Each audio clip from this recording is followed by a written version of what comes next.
আসসালামু আলাইকুম। আশা করি সবাই ভালো আছেন এবং সুস্থ আছেন। বর্তমান সময়ে অন্যতম দুটো আলোচিত নিয়োগ হচ্ছে, একটা হচ্ছে সমাজসেবার প্রায় ১৪৮৫ সামথিং এরকম বিশাল এক নিয়োগ দিয়েছে, বেশ আলোচিত। পাশাপাশি আরেকটা নিয়োগ হচ্ছে যুব উন্নয়নের ২৪১ মেবি। তো এই দুটো নিয়োগ এই সময়ের সব থেকে আলোচিত নিয়োগ। আচ্ছা, এই দুটোই কিন্তু রিসার্কুলার চলতেছে।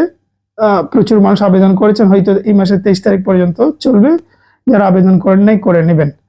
আচ্ছা, স্বাভাবিকভাবেই প্রশ্ন আমার নিজের কাছেও মনে হয় যে এই দুটো যেহেতু সমান্তরালে নিয়োগ চলতেছে, তো এই দুটো কোনটা একটু এগিয়ে থাকবে, ক্যারিয়ার হিসেবে কোনটা ভালো, যুব উন্নয়ন নাকি সমাজসেবা? আচ্ছা, এই যুব উন্নয়নের যেটা নিয়োগ হচ্ছে সেইটা তো ১১তম গ্রেডের সহকারী যুব উন্নয়ন কর্মকর্তা উপজেলা। আর সমাজসেবার ১১তম গ্রেডের কোনো নিয়োগ চলে নাই, সর্বোচ্চ ১৩তম গ্রেডের নিচ্ছে প্রধান সহকারী। আচ্ছা, সমাজসেবার সাধারণত সরাসরি ১১তম গ্রেডের কোনো নিয়োগ নেই, এটা বিভাগীয় পদোন্নতির মাধ্যমে হয়। তো তারপরেও আমি গ্রেডটাকে একটু বাদিয়ে দিয়ে দিলাম আপাতত। তারপরেও যুব উন্নয়ন আর সমাজসেবার কোনগুলো এগিয়ে থাকবে? আচ্ছা, প্রথমত সমাজসেবার আর যুব উন্নয়নের মধ্যে কিছু সামান্য বেসিক পার্থক্য রয়েছে। সামান্য কিরকম আমি বলি, যেমন সমাজসেবার আপনার মাঠ পর্যায়ের কাজটা খুব বেশি থাকবে, ঠিক আছে। ২ নম্বর হচ্ছে জনসাধারণের সাথে সমাজসেবাতে খুব বেশি আপনার সংযোগ থাকবে, সম্পর্ক থাকবে, যেহেতু একেবারে রুট লেভেলের বিভিন্ন প্রকল্প নিয়ে কাজ করেন, ঠিক আছে। মানুষের প্রচুর বাধা রয়েছে, প্রচুর প্রকল্প রয়েছে, আপনারা জানেন এগুলো নিয়ে এর আগেও কথা বলছি। এইগুলো বেশি একটু জনসম্পৃক্ততা মানুষের সাথে বেশি থাকে সমাজসেবার, যার কারণে তাদের অফিসেরও কাজও বেশি থাকে, ব্যস্ততাও বেশি থাকে, একটার সাথে তার একটা সম্পৃক্ত। অন্যদিকে যুব উন্নয়নে যদি আসেন, আচ্ছা, যুব উন্নয়নে হবে কি, ওই সমাজসেবার থেকে একটু জনসাধারণের সাথে সম্পৃক্ত কম।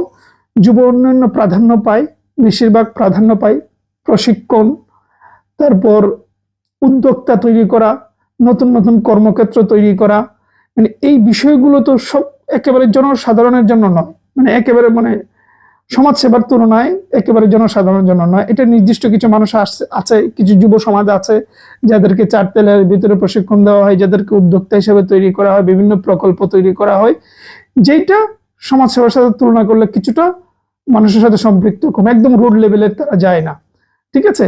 এই একটা বেসিক পার্থক্য আছে। স্বাভাবিকভাবে যদি আপনি অফিসের ক্ষেত্রে বলেন, তাহলে অফিসেও তাদের ওই সমাজসেবার তুলনায় কিছুটা ব্যস্ততা কম, কিছুটা ব্যস্ততা কম। আপনি যদি উপজেলার চত্বরে যান, আপনি যদি দুটো অফিসে ঘোরাঘুরি করেন, আপনি আমার এক কথার বাস্তবতা পাবেন। সমাজসেবা অফিসে সবসময় ভিড় লেগে থাকে, সবসময় কাজ বেশি, ওই তুলনায় যুব উন্নয়নে কিছুটা কম।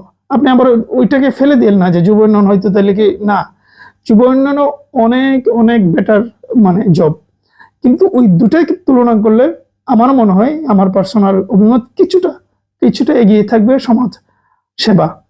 এই হলো প্র্যাকটিক্যাল কাজের ক্ষেত্রে আমি বললাম, বাদ বাকি তো সবই ঠিক আছে।